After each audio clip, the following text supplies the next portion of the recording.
Okay, now we're going to take a look at interstitial ads through AdMob. And this is my app, Stoppage Light, which is another freemium app in the App Store.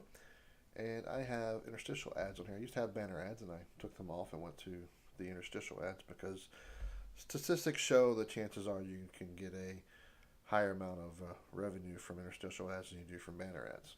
So let's take a look at it. I'm going to put a short amount of time on here, 30 seconds. I'm going to let it run down. And when they get to all zeros, an interstitial ad is going to pop up. And typically, these interstitial ads pop up when there's a change or transition in what's going on in your app. So maybe at the end of a game, start of a game, after a segue, those type of things is when these interstitial ads typically pop up. Oh, we're almost there.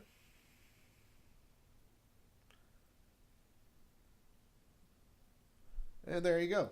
It pops up, it covers the whole screen. It forces the user to interact with it because they can't do anything else unless they interact with it.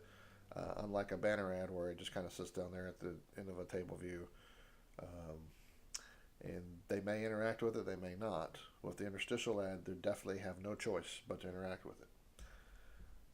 So they have to click it, and there you go. All right. So this has been a demonstration of what an interstitial ad looks like and how it functions. Next, we'll talk about setting up AdMob and integrating it. See you then.